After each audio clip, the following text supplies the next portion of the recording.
Hi, everyone. It's Pastor Dan with uplifting thoughts for today. I'll be with you all week as we look at various scriptures. First, I want to begin with a story. It's a story about an old man. He and I met when I was restoring a 1966 Ford Mustang years ago when I was a young man. I painted it candy apple red. I didn't do the painting, but I did all the prep work along with the old man. I did the interior, but I didn't do the upholstery, but I did all of the painting on the inside along with the old man. He would come by and visit each day and start a conversation. He was a curmudgeon, you know what I mean? Rough around the edges. An ex-Marine, fought in World War II. God rest his soul. He was one of the good ones. He didn't have a good bedside manner, though. He never attended church, but he liked coming around as I was restoring this 1966 Mustang. And I'd always ask him, "Would you like to help?" And his reply every time was, "No thanks, I'll just watch." Next, I began to restore the engine. Now, some of you may be like my Sunday school class that week.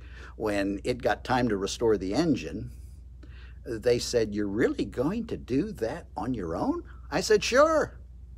I'll let you know how it turns out next week."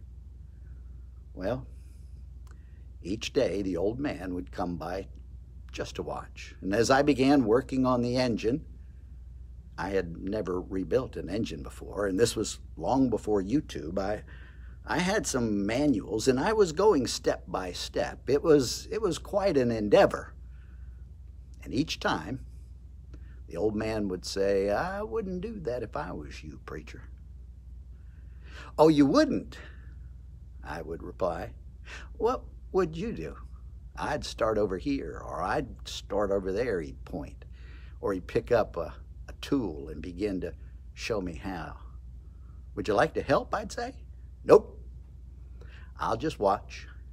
And every step he would tell me what to do this or that. By the end of the week, the engine was fully restored. New valves, new pistons, new everything, clean on the inside. I told my Sunday school class that when I started that 1966 Ford Mustang up the first time, it started. And they all said together, "It did?" I thought, "You mean you didn't think I could do it?" And they said, "No." And I told them about the old man. I wouldn't have been able to do it without his help. And I told him what the old man said to me when he finished, or we finished.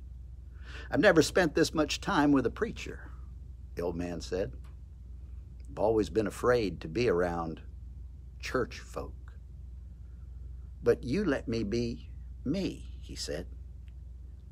"Who I am. I cuss and I fuss, and when things don't go right, well, I'm not too pretty." He said, "Others just walk away from me, preacher, but you made me feel welcome." I said, "Well, you made me feel loved. You showed me what to do step by step." He told me about how his wife said to him that she thought something was wrong this week because he wasn't fussing and cussing as much. And he said, "Well, that's because I've been spending so much time with a preacher." He said she almost broke her neck when she turned around and said, "You did what?" I told her, "You showed me God loves me the way I am, and little by little, God would take off the rough edges. I never knew God welcomes me. I never knew God loves me." Jesus says in John 15, verse 9, "I have loved you even as the Father has loved me. Live within my love." Without love, ministry can't happen. So love is not about things like a 1966 Mustang. Love is about people, like an old Marine who said he just came by to watch when he really wanted to be welcomed, to be himself, and to be loved. So let's work together to love people and not things, and watch God bring forth fruit.